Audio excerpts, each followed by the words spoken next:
Buenos días, acá el profe Gabriel, ¿cómo están? Espero que estén todos sanos, que estén en sus casas, sus familias estén todos bien. La idea de este video es un poquitito hacer un repaso de lo que ya vimos en la primera parte del año y lo que vamos a ver en esta segunda parte hasta que lleguemos al final. ¿Sí? Nosotros empezamos viendo como en esta primera imagen están observando ustedes un plano más a nivel general de lo que pasaba entre América y Europa y después ya nos dedicamos un poco más a lo que era el tema de Argentina, que lo vamos a ver en la segunda imagen. Ustedes ahí arriba tienen a lo que es Europa, principalmente España, y abajo América y con las variantes de lo que pasaba en América, ¿sí? En Europa lo que vamos a tener es España, que va a armar su imperio colonial en América, un imperio colonial principalmente apuntado a la extracción de materias primas, ¿sí? Oro, plata y después diferentes productos que van a ir a consumir en Europa como alimentos. Y vamos a ver que en América, esa América española es muy similar a la portuguesa. Fíjense que en la portuguesa yo también puse lo de extracción de riquezas. Todo lo que es Brasil estaba colonizado por Portugal y manejaba la misma estructura, muy similar, ¿sí? La única diferencia es que tal vez en Brasil, por el tema de la selva y el clima, principalmente se colonizó todo lo que era la costa, y el interior del territorio tardó más. En cambio, en América, como había territorios, por ejemplo, en Uruguay, Paraguay o acá en Argentina, que no implicaban mucho esfuerzo, se fue avanzando, ocupando distintas etapas todo el territorio. Lo mismo, por ejemplo, en el norte, en México, por ejemplo, ¿sí? Pero la idea principal de ambos imperios era la extracción de riquezas. En cambio, fíjense que yo ahí puse lo que era la América inglesa. Lo que va a suceder es que los ingleses que vinieron de Inglaterra a América, a donde está Estados Unidos principalmente hoy, ellos venían con otra idea. Ellos no pensaban en volver a Inglaterra. Ellos venían a América a establecerse, a formar un nuevo país, un nuevo territorio donde vivir. Entonces, ellos encararon lo que fue la colonización y la conquista de otra forma, ¿sí? Eh, Ellos trataron de hacer un país, un territorio más justo desde un principio. Si bien la conquista exterminó a muchos aborígenes, al igual que acá en América del Sur, al momento de empezar a generar algo nuevo, lo generan de una forma más justa o más democrática, se podría decir. Eh, lo que sucedía acá era que la gente que empezó a venir a América en un principio, su idea era volverse a España, lo que generó un trato más desigual y más injusto. ¿Sí? Se veía el territorio como algo que era obtener riqueza y volverse. Ahora, con el paso del tiempo, lo que nosotros vamos a ver es que la población se fue reproduciendo y se empezó a generar todo eso que nosotros le decíamos los criollos. Un criollo es alguien originario de un lugar. Y el criollo, aparte en América, lo que sucedió es que fue siendo una cruza de distintas culturas. Empezó a haber eh, hijos de españoles que nacían en América, empezó a haber hijos de españoles y aborígenes, empezó a haber en algunos lugares también hijos de aborígenes con esclavos negros que se fueron liberando. Entonces nosotros empezamos a ver que hay un entrecruzamiento de culturas que eran originariamente puras. Eso eran los criollos, ¿sí? Entonces, ¿qué fue sucediendo? Lentamente la población fue creciendo y fue armando una estructura propia en América. Esta estructura propia en América, que iba tomando una forma particular, va a verse modificado cuando en España, fíjense en el centro arriba, se lleven adelante las reformas borbónicas. Los Borbones eran la nueva familia que va a gobernar en España y van a llevar un cambio. ¿Por qué? Porque veían que América no les estaba dejando las ganancias que ellos esperaban y veían que en América se manejaba todo de forma muy autónoma. Entonces, ¿qué es lo que sucede en la América española? Fíjense, la flecha que dice cambio que va para abajo. España mejora el control y la recaudación, pero también genera un enojo entre los criollos, que eran los hijos de españoles nacidos en América. ¿Por qué? Porque los que estaban acá empezaron a ver que los de España pensaban que ellos no eran iguales, porque habían nacido en América. Y venían y les imponían distintos cambios desde España sin tenerlos en cuenta. Y esto empezó a generar mucho enojo en la gente que vivía acá en América. América española estamos hablando ahora, ¿sí? Desde México hasta Buenos Aires. El gran cambio, ¿cuándo se da? 1808. ¿Qué sucede a nivel mundial? Después lo vamos a ver también qué sucede en Argentina, o en el territorio que va a ser de la Argentina en Buenos Aires.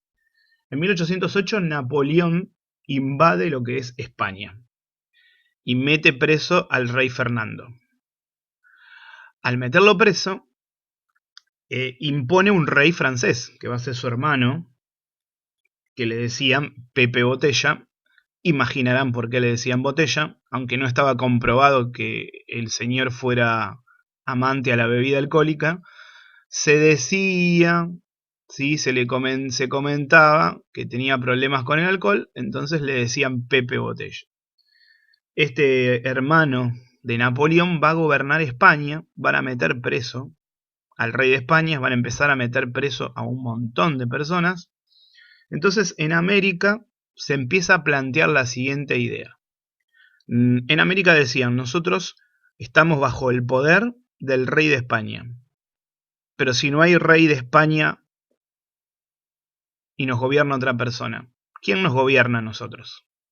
Entonces en América empieza a correr la idea de, si el rey no es el rey legal que nosotros aceptamos, no nos gobierna nadie. Entonces ahí vamos a entrar en una etapa donde se empieza a cuestionar el poder imperial que existía en España, ¿sí? Ahora nosotros vamos a ir a lo que es Argentina. 1808, fíjense, primera columna, coincide con la invasión de Napoleón a España. Las invasiones o los intentos de invasiones inglesas a Buenos Aires. Vamos por parte. Inglaterra va a ser la principal potencia del momento en materia económica, marítima, ¿sí? Va a ser inclusive después, años después, el que le va a ganar a Napoleón, Inglaterra, en la famosa batalla de Waterloo. O sea que imagínense el poder que tenía Inglaterra a nivel mundial, que puede dominar a Napoleón y se movía por todo el mundo a través de los mares y los océanos. ¿Cuál era el tema? Inglaterra iba más allá del poder, sino que lo que intentaba era expandir su economía. Inglaterra lentamente estaba entrando en la revolución industrial de lleno y necesitaba expandirse para vender productos. La ganancia, ustedes no la sacan si ponen una fábrica de algo. La ganancia la sacan de vender esos productos. Entonces, Inglaterra lo que necesitaba era expandirse por el mundo. De ahí que va a haber dos intentos de invasiones en Buenos Aires.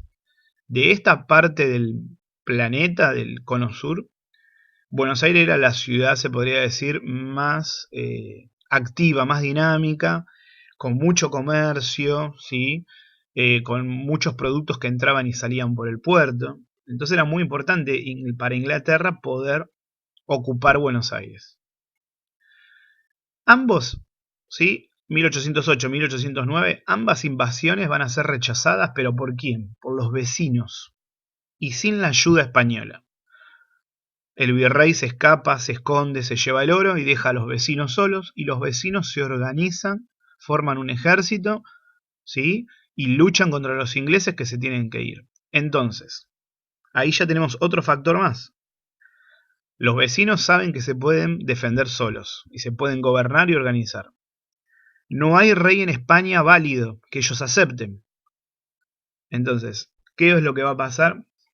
a partir de 1810, va a empezar la idea de, bueno, si nadie nos protege y nosotros sí podemos hacerlo, vamos a entrar en una etapa de revoluciones del poder que había en América. Nosotros vamos a centrar en la Revolución de Mayo, ¿sí? ¿Qué ideas se van a debatir en la Revolución de Mayo, el 25 de mayo, en el Cabildo, donde están todos reunidos, etcétera? Si era una independencia total de España, si se cortaba de forma definitiva, como decía por ejemplo Mariano Moreno, o si había que esperar a ver qué era lo que pasaba en España, como decía Cornelio Saavedra. Moreno era un abogado que venía con ideas más renovadoras, en cambio Saavedra era un militar con unas ideas más conservadoras. Obviamente, ¿quién va a ganar? Saavedra, porque fíjense que pasan 6 años hasta 1816 para que se declare la independencia. O sea que inmediatamente en 1810 no se declara la independencia, pero se inicia el proceso revolucionario. Se toma la decisión, yo puse decisión de autonomía, fíjense en la columna de 1810. ¿Por qué? Porque ellos entienden de que pueden gobernarse de forma autónoma, aunque no cortan relación con España. Y lo que vemos también es que era una revolución vecinal. Nosotros cuando hablamos de la Revolución de Mayo, el Cabildo y la gente en la Plaza de Mayo, nosotros tenemos que pensar que Buenos Aires en esa época tenía un par de miles de vecinos y que aparte los vecinos que participaban en el Cabildo, ¿sí? El Cabildo era como la municipalidad, donde iban los vecinos, charlaban qué había que hacer con la ciudad, el virrey tomaba decisiones, ¿sí? Entonces, ¿cuál era el tema? Que eran vecinos, y no todos los vecinos. El vecino que vendía leche no participaba, la mujer no participaba, el vecino que criaba las chanchos no participaba. Los que participaban eran los curas, los militares, los abogados, los comerciantes. O sea que tampoco participaba todo el mundo. Y la Revolución de Mayo, nuestra Revolución de Mayo, fue una revolución vecinal que se dio en Buenos Aires. Cuando la Revolución de Mayo toma la decisión de un gobierno local de vecinos, tiene que salir a las demás provincias a convencerlas. Yo les hice a ustedes una pregunta en una de las guías donde se envían misiones a Córdoba, a Entre Ríos, a Paraguay, a Uruguay, perdón, Asunción del Paraguay, que era una ciudad, todavía no existía Paraguay. Se manda una misión a Montevideo, a distintas ciudades del territorio para que apoyen esa revolución. Porque era una revolución chica, vecinal, que necesitaba expandirse por todo el territorio para poder ganar apoyo. Entonces, ¿qué es lo que va a pasar entre 1810 y 1816? Dos hechos muy importantes. Por un lado, la falta de unidad lo que hizo es que constantemente se cambiara de forma de gobierno porque ninguna dejaba conforme a todos los participantes. La primera junta, dijimos, eran vecinos de Buenos Aires. Después se armó la Junta Grande. ¿Por qué? Porque empezaron a llegar vecinos de otras ciudades. Llegó gente de Córdoba, de Entre Ríos, llegó gente de Tucumán, de Santiago del Estero, de Salta. O sea, empezaron a mandar representantes y armaron una Junta Grande. Esa Junta Grande perdió fuerza. Se armó un triunvirato. Triunvirato, 3 personas. ¿De dónde eran esas personas? De Buenos Aires. De vuelta a Buenos Aires gana el poder. Como ese triunvirato no tenía apoyo, se forma el segundo triunvirato. 3 personas. ¿De dónde? Nuevamente de Buenos Aires. Y por último, durante unos años se mantiene lo que va a ser el directorio, donde va a haber un solo gobernante, ¿sí? Similar a lo que se podría decir un presidente, que se llamaba el director, y que durante varios años va a estar y va a gobernar. ¿Sí? Van a ir cambiando, no va a ser siempre el mismo. Ahora bien, mientras que se determinaba esa forma de gobierno, Argentina y Latinoamérica entra en sus guerras de independencia. ¿Sí? A partir de las revoluciones, si bien no había rey en España, en América lo que va a suceder es que quedaban muchos militares españoles. ¿sí?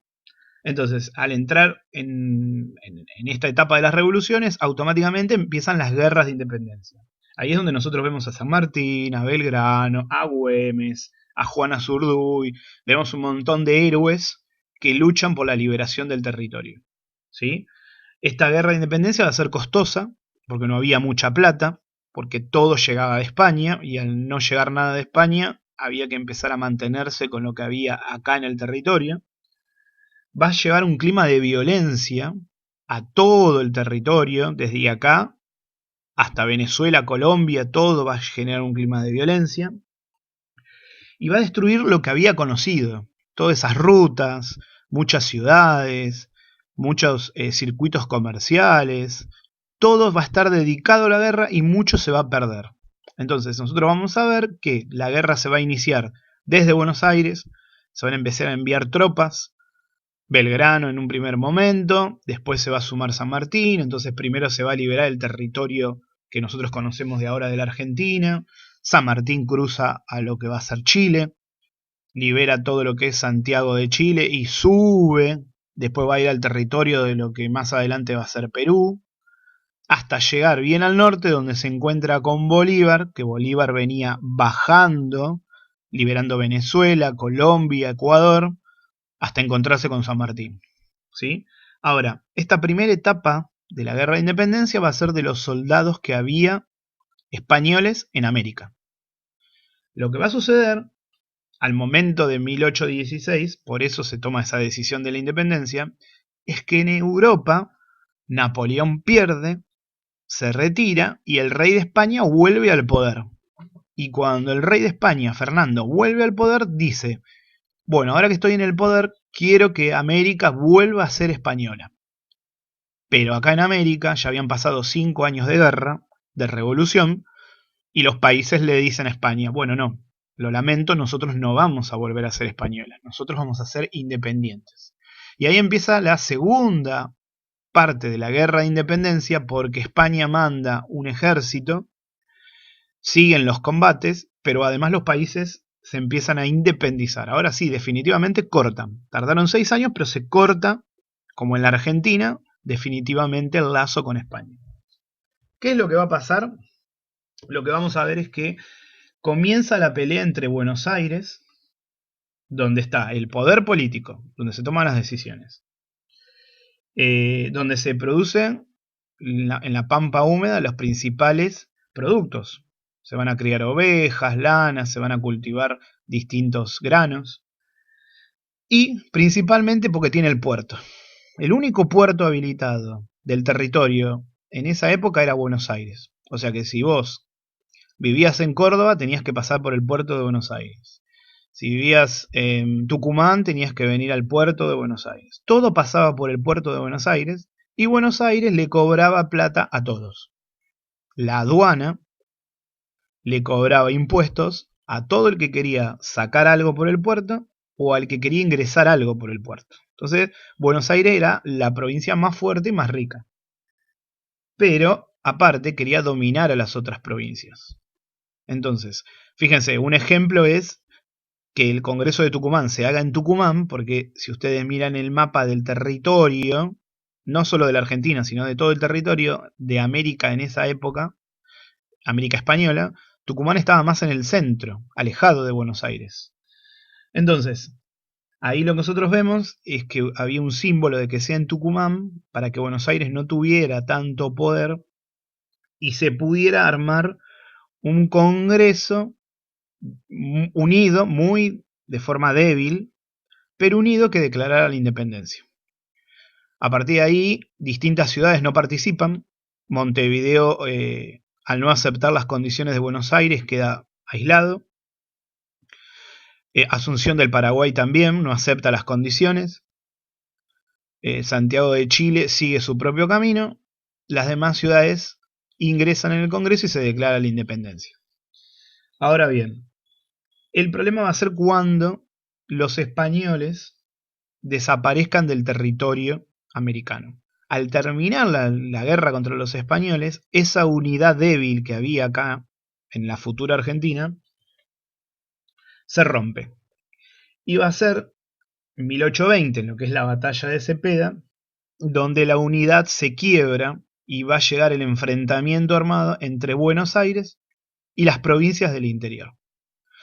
A partir de ahí vamos a entrar en una etapa, que es lo que vamos a estudiar, donde hay un enfrentamiento muy fuerte y lo que va a llevar es durante casi 10 años una guerra civil dentro de la Argentina. ¿Sí? Pero bueno, eso es lo que vamos a empezar a ver ahora. Espero que lo hayan entendido la explicación. Ante cualquier duda me pueden mandar un mensaje por el Classroom y lo estamos viendo. ¿Sí? Bueno, les mando un saludo.